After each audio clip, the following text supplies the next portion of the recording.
Okay, so I just started broadcasting it. All right, great. So, does anyone have something they want to share as a spiritual thought? Early to bed and early to rise. Makes a man healthy, wealthy, and wise. There you go. I can vouch for the healthy part. Not the wealthy or wise. I can't tell you about the other two. It doesn't say anything about going to sleep early though either, because I think last night I went to sleep at like 11 o'clock, and I woke up at when my alarm went off at 4:30 this morning. So That's tough. yeah, I should have gone. It was late. I should have gone to bed much earlier. So, anyway, I always feel like I get more productive late at night. Like, oh, I should do that before I go to bed, and then I just like don't go to bed till like 2. You're like, no? yeah, I have to be to work at 6. Yeah. So it's like I don't have class till later. Like 8. Yeah, my brain starts going fuzzy about it. So, Let's see.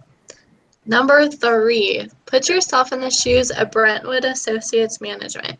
You must decide whether or not you will exit Zoe's Kitchen now, and if so, what is the best exit option? As a group, vote what should they do? Should they do the IPO now, sell to a strategic buyer or financial buyer, or wait and grow the business until it's more valuable before exiting? I said that they should to do it. I just thought like the IPO now seemed a little risky, especially since they weren't as big, and they were also saying how they were expanding in the next like 2 years. So I thought like, why not wait until the other 14 or 19 stores open and become even more profitable and use that as like more leverage to get a better deal, a buyer, or going on the open market. I said the same thing. I said they should wait, because if you look at the size of like the other companies, Yeah. they're way bigger. Like not trying to sort, but like way bigger. I think it said like if they did this, they would be like number like on the bottom 15 or something of the smallest companies. Right. I don't think they're.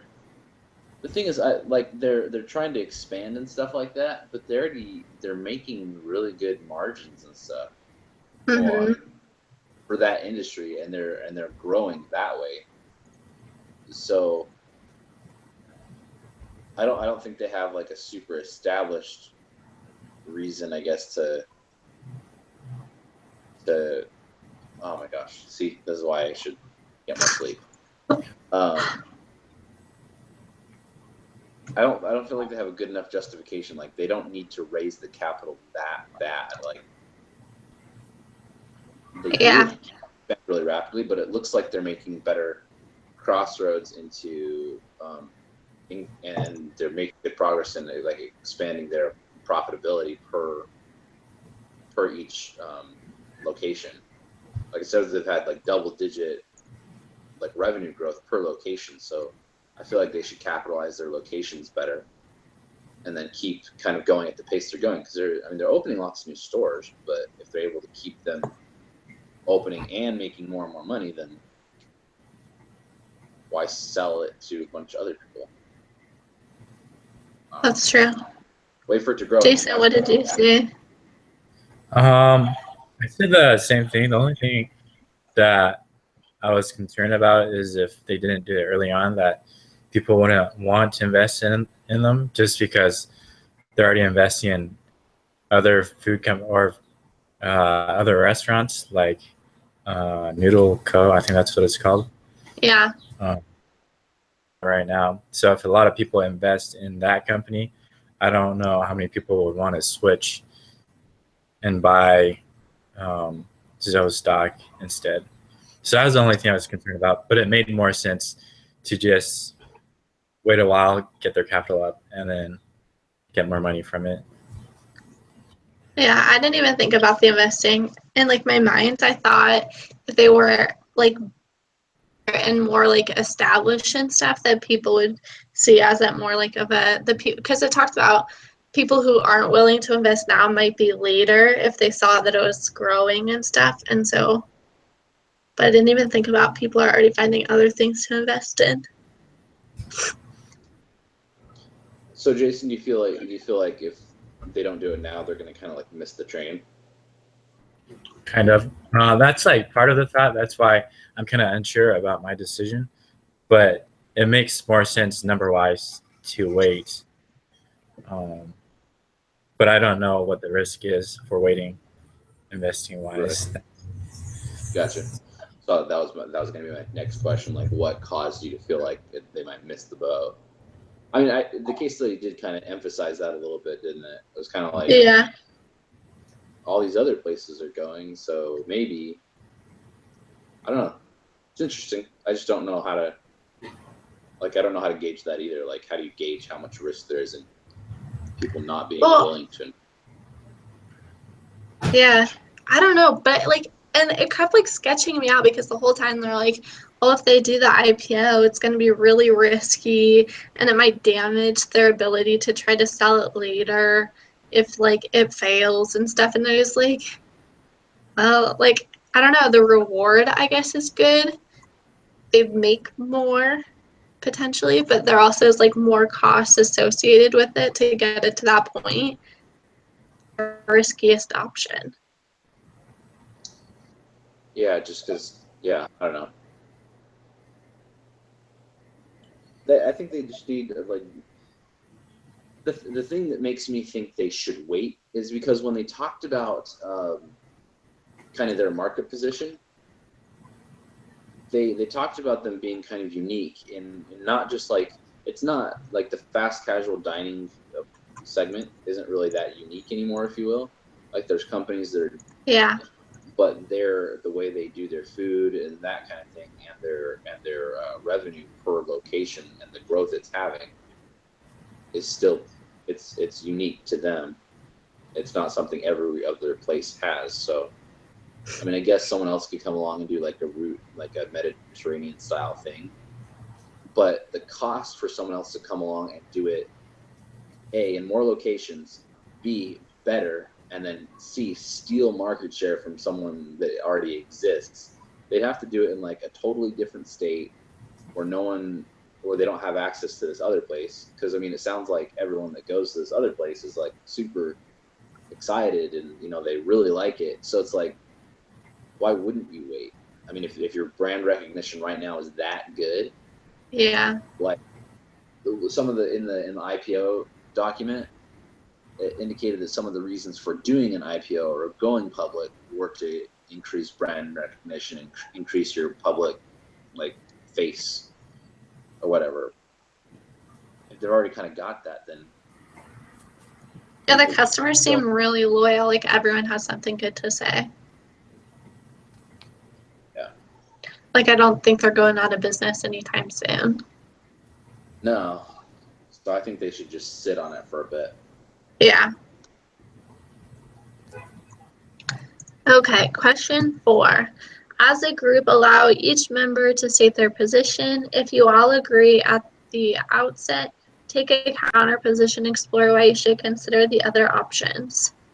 I feel like we kind of already touched on that, like Jason was saying, might miss the train.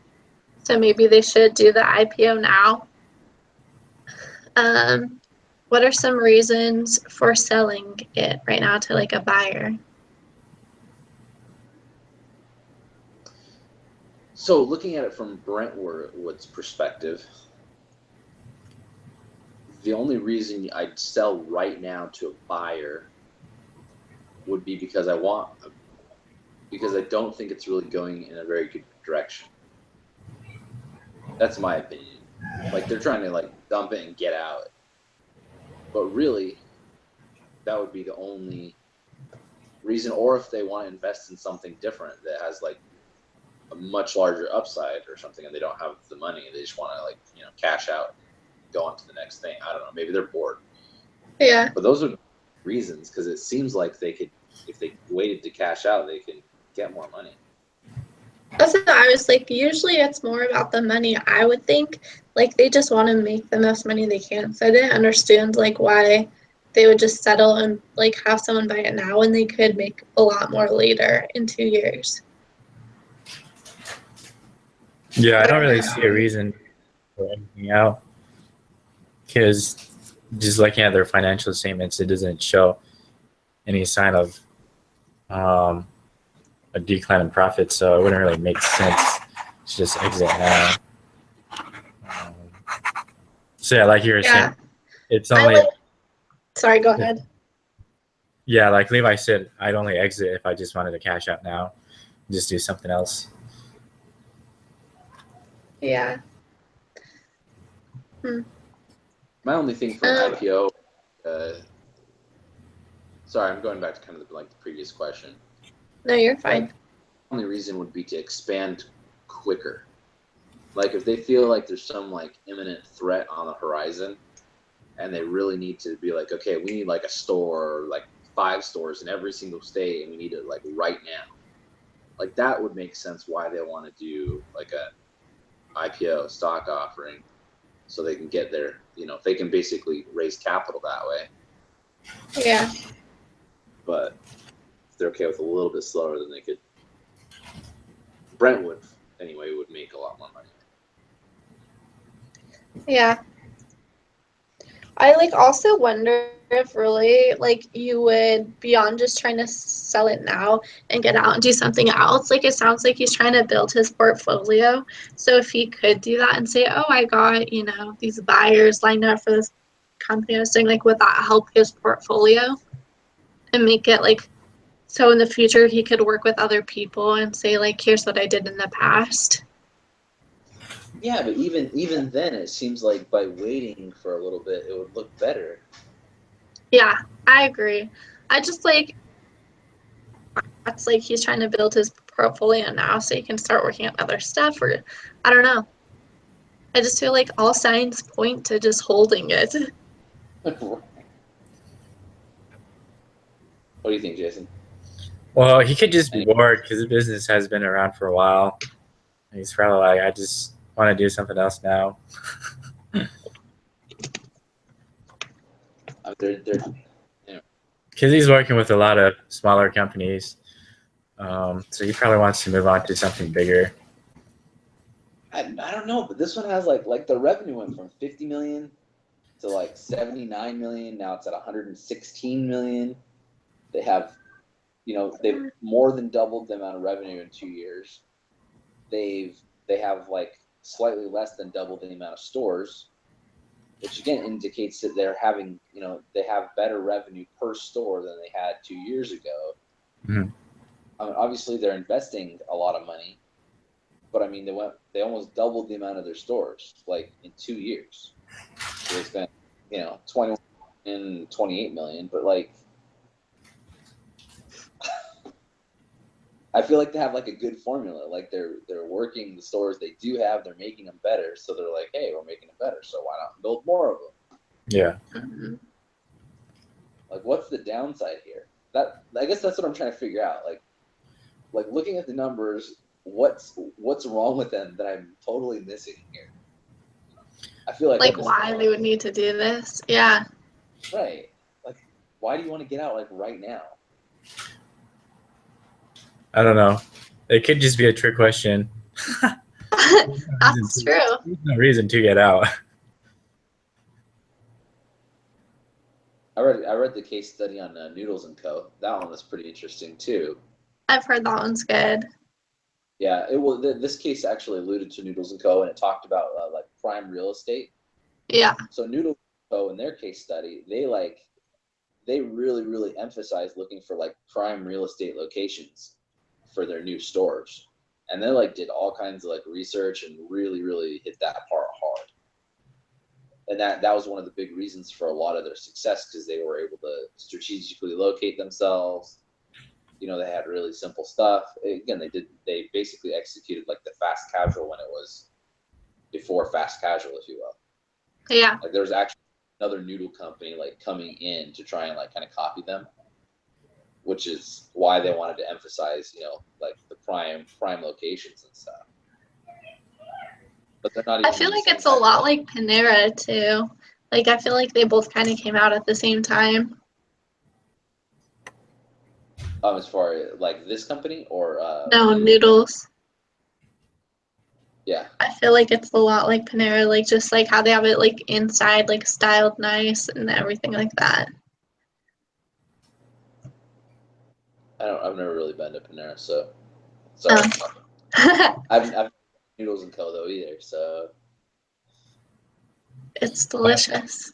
I don't think we have either of those in Canada. Yeah, I know what no.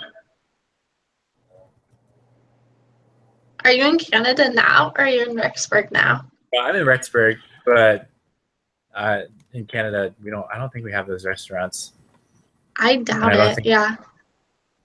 there's no Panera in Rexburg either. So They're both in Idaho Falls though. Okay. there's Yeah. Chipotle, right? No, not here. No, in Canada. Oh, What'd you say, Levi? Is there Chipotle in Canada? Yeah, we have Chipotle in Canada. It just barely moved up there a few years ago. Oh, really? Yeah. I live in Arizona, so Okay. lots of Chipotles here. yeah, I was like, we have like 3 by my house in California. Yeah. All right, sorry. I'm getting off on a tangent. Kelly's texting on her phone. I was like, I'm not actually. You just kept me like, okay, I'm not judging. I don't care. All right. Let's see. What can go right under each scenario? What can go wrong? I don't know. They could try to sell and then they're not big enough, so all this hype gets created and then it takes a dump and they don't sell. And then everybody thinks they're failing and then they don't want to invest in them later. They could. I don't know. Is that for the like IPO? You're saying that could happen? Yeah. Yeah. Well, I feel like any of the options to sell, like if they were to try like to sell their company and then they didn't sell it, I feel like in my brain the stigma would be that there's something wrong with it. Does that make sense? It's like a house that's been up on the market for too long. Like you look at a house, it's like 30 days, okay, but when it's out like 180 days, it's like, like I don't know if I want to buy that or I want to buy it for really cheap because there must be someone else is seeing that I'm missing, but there's something wrong with this house because it's not selling. Yeah, that's very true.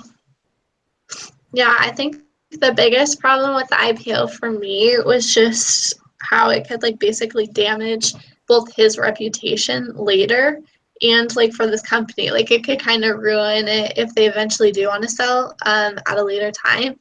And with the like selling to someone now, I feel like really the only bad part about that was they're not going to get what it's worth almost. Like they will get what it's worth right now, but they could potentially get a lot more than that if they just waited. Like I didn't feel like it was like as risky just because the buyer's interested. It's a lot easier to actually just sign it over to someone else. But like you're not relying on a market. But at the same time, I just feel like they're not going to get what they should be getting later. Right. It's like I feel like it's like buying a house like it's under construction. Yeah. Like they still have like the mortgage out on it. Like they're in the process of like putting in drywall, and they're like, "Hey, come buy this. Like we have really great potential, and everything that we have so far looks great, but it's like not." Yeah. I don't know. That's true. I don't know. And I don't know what like the risk really like what could go wrong with just holding it. Like I guess like something could happen and the other stores fail and they're gonna have to like try to compensate like from the other stores making money to try to help those ones stay open. But I didn't feel like there was like huge red flags on like what could go wrong if you just held it for 2 more years. Like it seems profitable. They're expanding.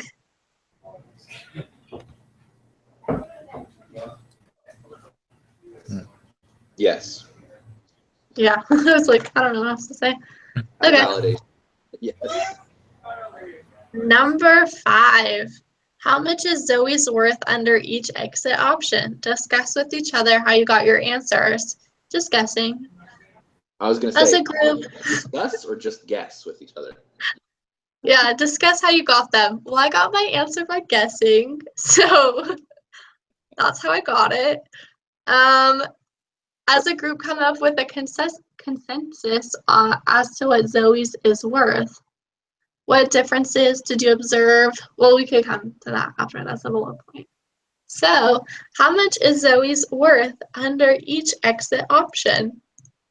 Well, if they don't sell, they just retain their worth of all their assets and stuff now, I feel like. I don't know if you have to really assign a price if you're not selling. That's the thing. I don't even know. Like at the end of the thing, they're ending up with 1.15 million in cash, like after investing all the money and everything, which isn't, for how many stores they have, isn't huge, right? Yeah. Like, I don't know. It's just like so weird. How they include pictures and stuff of what it looks like in their menu. Like that really helps you make a decision. Oh, their menu. Yeah, I mean, I don't particularly like hummus, but I just like, why is that so helpful when you're trying to make a decision what the menu is? they're just trying to show you the style so you can see Yeah. how nice it is. I'm just like, thank you for showing me the menu. Like, their financial stuff. But no, I got a menu. I don't know. So if we look at, so they have, again, in their last year, almost 11 million. What page are you on? 17 out of 20. Okay. Those are where all the numbers are. Yeah, I was on a different exhibit. I think I was on exhibit 9. Oh, gotcha. Yeah. I was just scrolling through it, yeah. Yeah, so they have like 11 million for their earnings. Yeah, their earnings before all their expenses, right? Mm-hmm. And then I don't really understand this part where it's like net income. Like, why is their net income negative? I don't get that. Like, I feel like I'm missing something there too.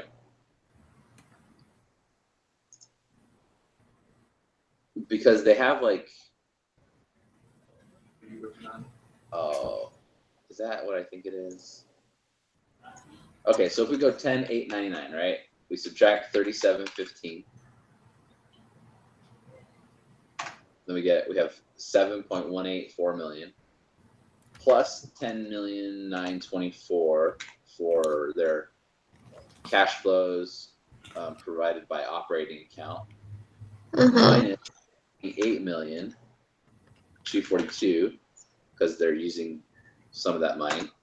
And to make up the difference, because they're at negative 10 million overall now, they're financing 16 million, 17. Yeah.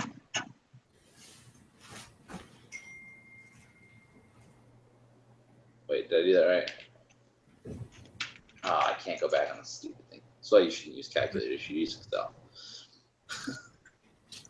10,899 minus 3715 plus 10,224 minus 28,242 plus 16,017. See, because I'm getting a different number from what it's supposed to be. Like at the end. And that's what I don't get. Like, I can't figure out how what they're using to calculate all this crap. To get the 3. I wonder if it's just information we don't have. That's what I feel like it is, but then like Because it's selected financial data. It's like not all of it. Right. But then like I need the rest of it to make a good decision. Right. Like I just don't know why they do have a negative income. Like, or is that just because right now they're expanding and so they're spending a lot on building elsewhere? That I think so, but I just can't with the numbers provided here. Like they're just telling me what it is. There's no way I could actually calculate that number. Yeah. I don't know. At least that's what I feel like. Jason, what do you feel like? So I'm kind of confused. So I'm looking at the net income and then the cash at the end of the period. So they still have money after all their expenses.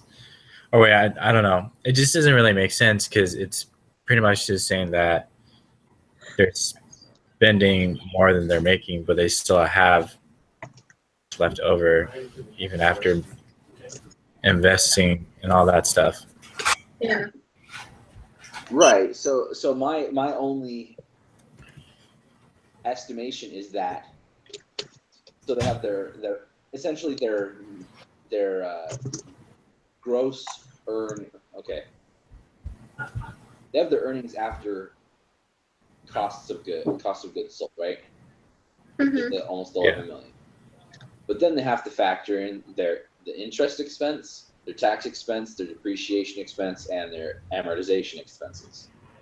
Which, based on this, if we're at 10,899 and we end up at negative 3,715,000, right? That would expenses total up 10,899 plus 3,715. So that indicates to me that that interest, taxes, depreciation, amortization total $14,614,000, right? Mm-hmm. And so they have a negative net income, like after all their expenses and everything. And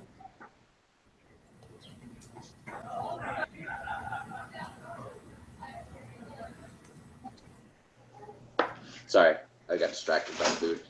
You're fine. So it tells me that their expenses are there, and then they also have like, I don't know exactly what their operating activities are. I don't know. I mean, I don't think it says. But do you know what they are referring to when they say net operating activities, though? Like I thought it was just like day-to-day operations. So I would assume that includes like revenue, right? Yeah. But like I thought we already accounted for that. So I don't understand how it's separated. That's what I don't get. Yeah. Like it's fantastic if they earn $11 million. Right. I wonder if that's like just they're just explaining it. Let me see real fast. That's what I thought too, but it's a different number. So like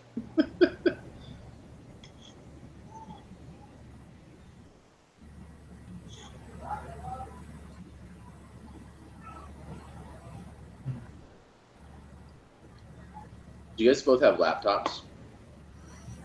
Yeah. You're both super cool. I haven't had a laptop for like, I don't even know how many years.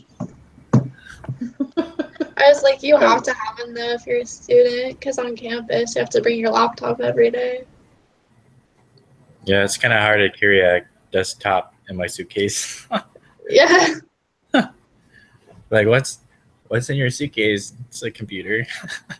Just the whole thing. So did you find? Yeah.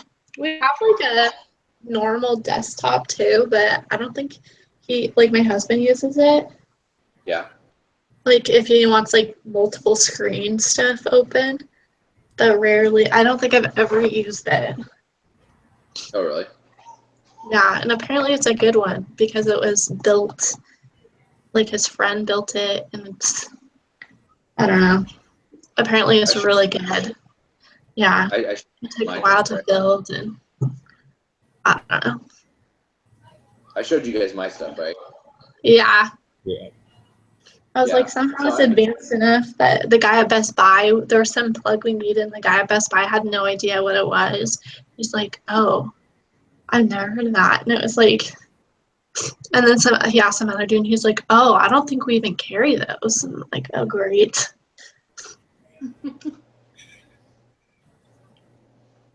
So what did you guys find with your calculations? Yeah, so I got like a negative number, which doesn't make sense. Explaining the cash. So, Okay. I don't know. So we have no idea what they're doing here, basically. No. Okay. Is there there's no investment expense, is there? Because when you invest in something, it doesn't show up as an expense. At least I don't think so. Is it? Well, is that included in the negative like 28 million Well, in investing? Because it is a big number. They're saying there's cash flowing out due to investment, so they're investing in stuff. And in this case, they've opened a whole bunch of stores. Right. They know it's investing in. Okay. And to cover the difference, they're getting financing, which is creating an influx of cash. That's the 16 million, right? Yeah. Mm-hmm. So at the end, they end up with that little tidbit there, which is so 924 minus 28, 242 plus 16017. Is it like on their own they're in debt, and then once they get the financing money to cover the rest, they have $1 million left over? Yeah, that was my understanding. So it's like, so net income is like just on their own, and then they have the operating, and then they have their investments, and then they get help from someone financing them. Right, from their financial activities, right? Gotcha. All of their money and sinking it. Like if they went with a slightly less aggressive schedule, they would be. I mean, they could theoretically be cash flow. So is that why in the reading it says like he wants to do the IPO, so they have like money right now? Because it was talking about how financially it would be beneficial to get like money right now from the IPO. Yeah. Yeah, that's true. So we were looking at this all wrong, basically. We want to make this money now. Okay. So how much do we think it's worth? Like, if they were to do the IPO right now, what would be your guys' best guess on what it's worth? I don't know. No idea. Like zero. Like, part of it is like tough because I just don't know. Like, so if they put this on the market or whatever, the IPO, like, is this they're wanting to know per share how much it would be worth? Like, how much people would be buying? Yeah, I guess. I would have no idea how to even like begin to put a price tag on that without even knowing like the number of shares or anything. Well, so let's do this. Let's go. Okay. I'm gonna try and approach this super logically, just like with what the information I do have. All right, so we know between 2012 and 2013, they went from 75 stores to 102 stores. 75, 27 stores. We know that they spent $28.242 million in investment activities as an outflow of cash. So if we are 28,242 divided by 27, we can estimate that each one of their facilities costs on average $1,046,000 for everything in it. Right. That's what they spent. Again, this is as logical as I can make it. So if we assume that, and we know that they have 102 facilities, we can make the assumption that if we multiply $1,046,000 times 102, we should have theoretically their overall assets, which are part of the accounting equation, right? Right. Which we could theoretically include in part of the equity portion. Yes, no? Yeah, I mean, yeah. So what percentage do you want to give the assets? What? For that, so what would be the percentage of the equity from the assets? So we just have to figure out what percentage we want to give the equity, and then take the assets and then times it by The percent. Yeah. So you're looking at like a little over 120 million in assets. 106, but yeah, keep going. Okay. Wait, how many stores are there? 120 or 102? Yeah, 102. You're real close. So in that case, okay. So if you have like 106, how much of the company would you want to give up?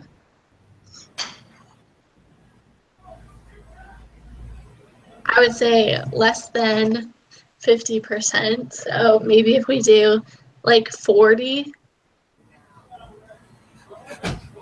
I don't know. But even then, like that's like you still don't know how many shares they want to like give out. And so how much per share do you want to charge? Right. And then also, since we're looking at it, it's 106, right?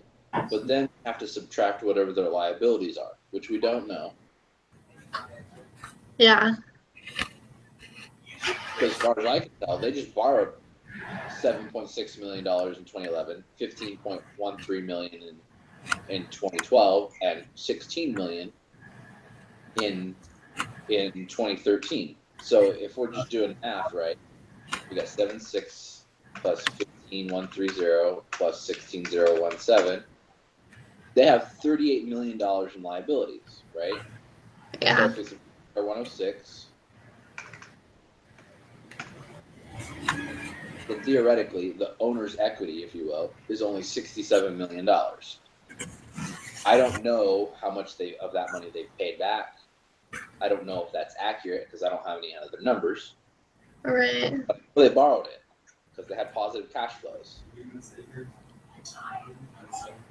Well, I guess that helps us answer though, like how much would they sell it to an investor for now?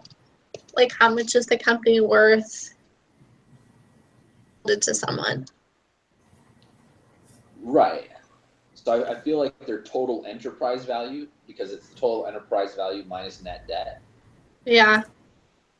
Would be somewhere in the neighborhood of like 67-ish million. Yeah. Just on their assets, because I can't really base it on anything else. I could try and like project over the next few years how much money they're gonna grow, but again, I don't know. It's all just a guess, yeah. Because they're saying in here that they had their growth numbers. What were those like? They're pretty high.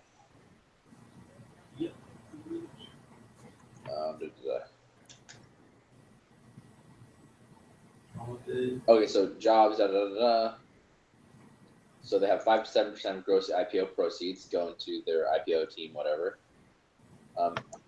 Based on industry reports, Agrawal estimated that in Zoe's case, the direct expenses associated with an IPO would be in the order of 10 to 13 million. All right, so that cuts out more money. So if we just subtract, we'll say 13 million. Ah, crap, doing this backwards. So I had a negative number. It's 13 million. So then we're down to like, I guess that doesn't really matter though, does it? I felt like no. because the expenses may be on the other person as well. Or not for the IPO, but They come out of their pocket, but it would be after they raise the capital. yeah. So we don't really care. I don't know. I would say I don't know how much per share they should really try and get. But what is like Noodles?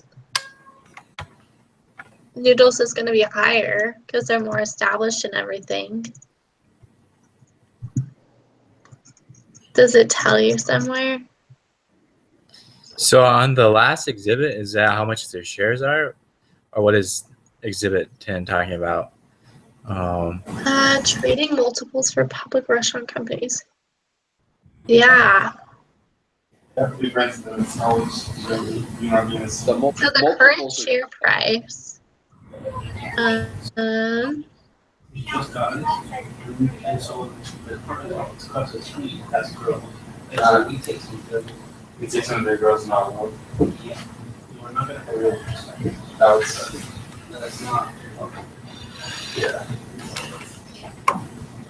Let's see. So on Exhibit 8, it says summary of IPO offering costs. Oh, that's the cost. Never mind. Yeah. Which is a lot.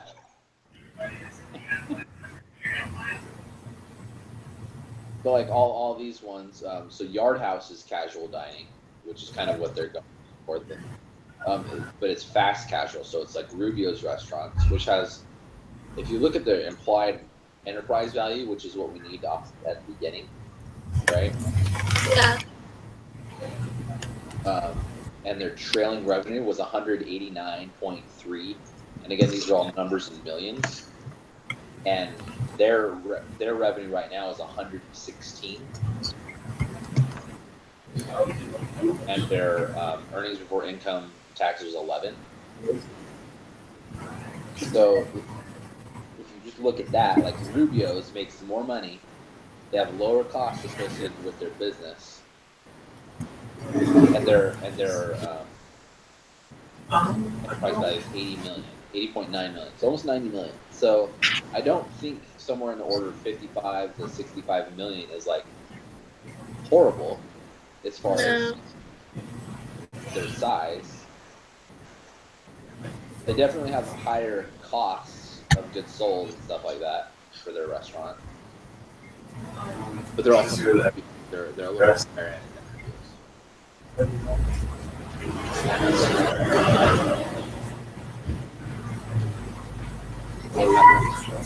What do you guys think? Well, looking at like what other people are getting right now, so it's like the forward price earnings. So it's the current share price divided by the next 12 months. So if you did that, wouldn't you just have to take that number and multiply it by 12 to see what the current price share is? Might be that, but we can, or you can just execute on the inside track. So if you do that, or outside. So on the very last page, it has for Exhibit 10. On the bottom it says forward price earnings, and it says it's the current share price divided by the next 12 months forecasted. Well, if you did that backwards, right? Like if you to get the original current share price, wouldn't you just have to multiply that by 12? And if you do that, like Panera, for example, they are getting about $288 a share.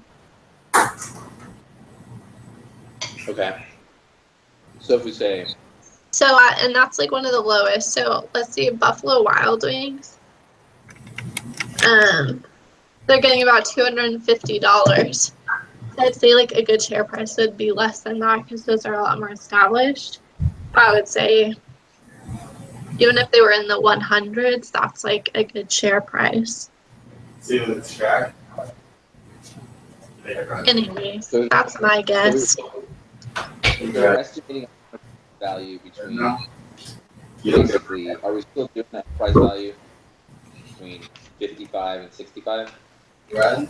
No. You guys were comfortable with that or no? Yeah. Yeah, it's fine.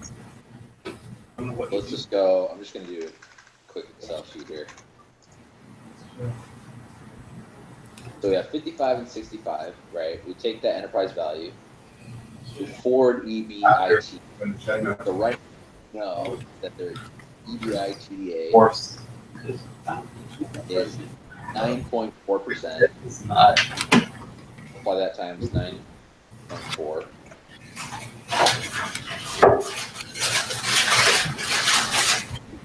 Sorry, I wish I could I'm not cool and I don't have a smartphone like you guys. Or laptop, sorry. So.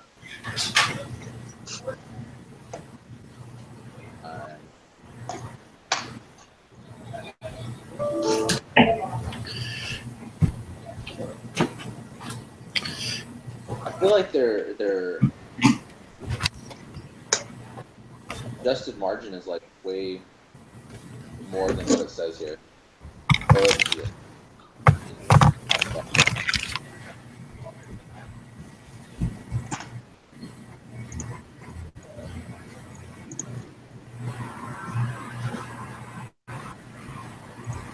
Yeah.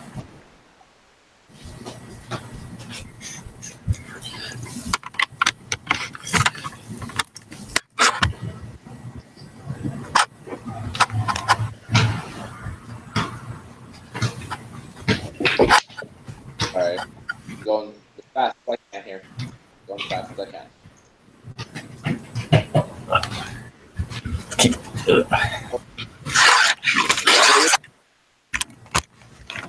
What does that tell us?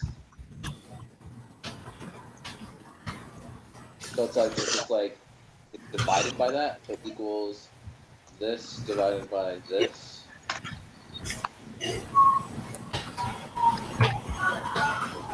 That's supposed to be like a percentage, or that's the multiplier, right?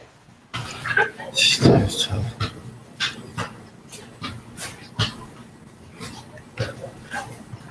up, dog. So here. You guys see this? Oh wait, hold on. I could do backwards so I can see what you guys are looking at too. Fancy. Okay, can you do that?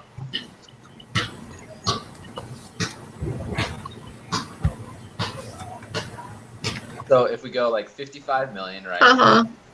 Then we have, so that's our multiplier. It's like the other ones. It's like Panera, like you're saying. Yeah. You totally already figured that out. You totally already calculated that and everything.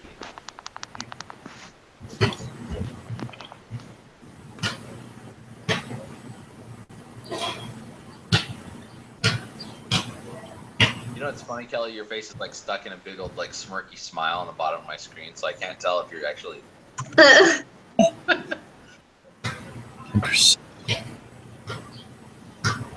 So the 5 million is 9.4%. Yeah. Okay. Sorry, is that like being really? Is it being like really liney? I can back up a little bit. There, is that better? No. Yeah. It's 9.4% is the margin that they have in 2013. So if we use that same margin, 55 million and 65 million, then we get the same multipliers like like 10.68. Yeah. So I don't know exactly what that means though, as far as their market or stock price. Any thoughts there? Crap. How do I turn this thing around? There we go. Shut up, dog.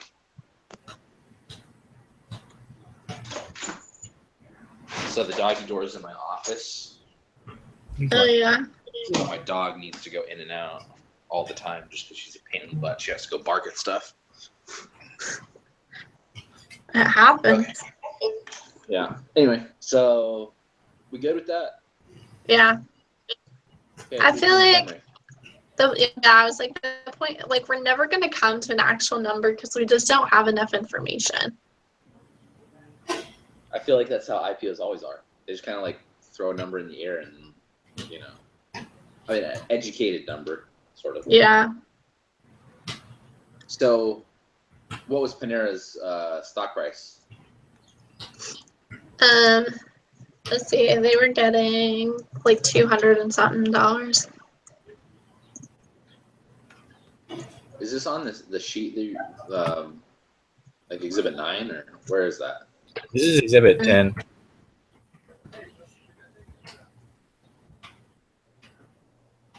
But where were you seeing the dollar amount? It doesn't. It's at the bottom it says forward price earnings, and so I just took the 24.2 and then multiplied that by 12, so you get 290, because that's like what the current price share would be.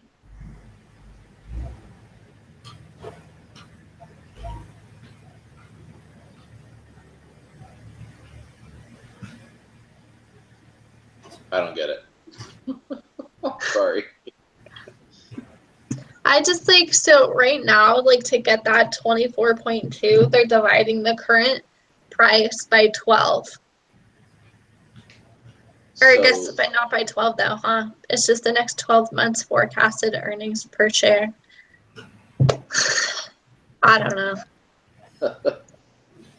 We should have made Stephen Connor watch this and then calculate everything for us, since I've had an extra day or two. Yeah. But we could just do our summary. Like, I feel like, I don't know. All right. So what's our, what differences did you observe in the valuations based on who buys the company? Does this make any sense? Discuss as a group. Why would anyone sell to a financial buyer instead of an IPO? Did you guys get that? I mean, overall, I can tell you what I think. So what differences did you observe in the valuations based on who buys the company? Does this just mean between like an IPO versus a financial buyer? Or is this, well, you're probably going to get less with a financial buyer just because like you'll get the money up front for the worth of the company now. But if you have your shares, as your company continues to grow, you constantly are getting revenue from that. So overall, it might lead to more money, but it also just depends how the company does.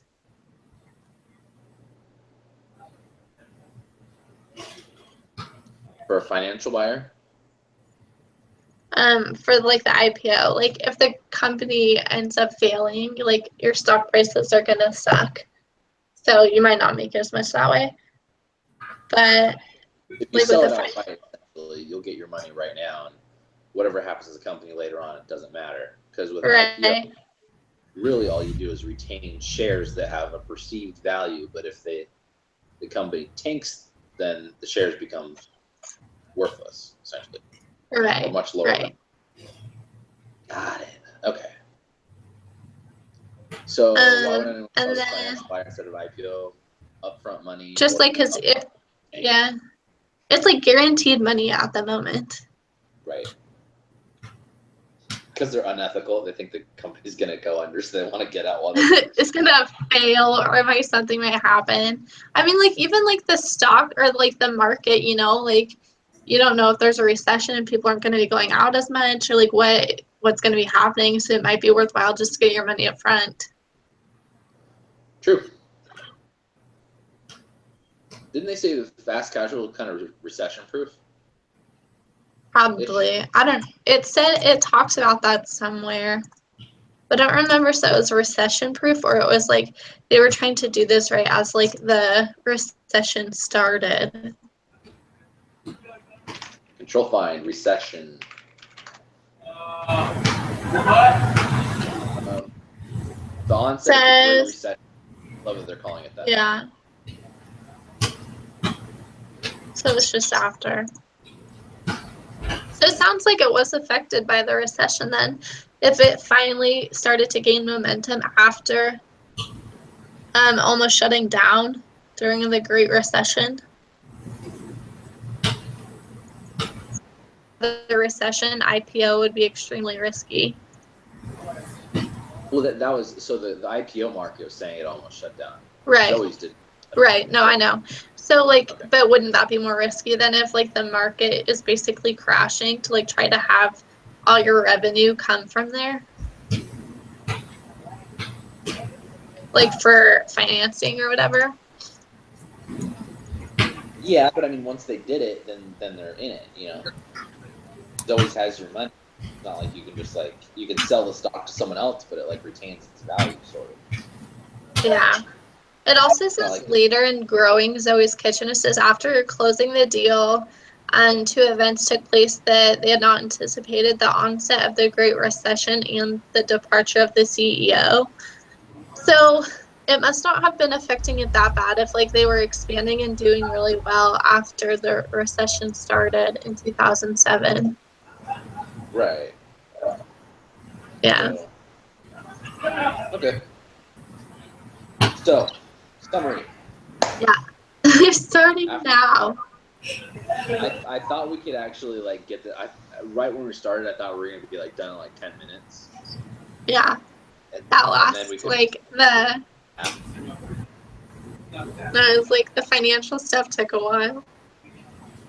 the math. Okay, summary. Yes, that. We believe that he should hold on to Zoe's longer and try to get more money later, either by selling it then to a financial buyer or making it the IPO and putting it on the market later.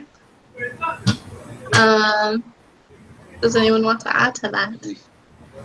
Yeah. We feel like selling it now, he wouldn't get as much money out of it because it's like selling something that's like under construction. They're taking out a lot of money from the business right now because they're expanding fairly rapidly. Like they've almost doubled the number of stores in the last 2 years. So their numbers probably don't look as good as they could a couple of years when they have a lot more stores and a lot more revenue coming in and not as many abilities out. Yeah. Yeah, exactly. Perfect. Jason, you want to add to that? Let me think of something real quick. I guess having better financial statements makes it like more attractive to invest in. So the bigger the number, the more attractive it seems. Yeah. I like that. Attractive. It's a good way to wrap that out. Yeah. Perfect. Okay.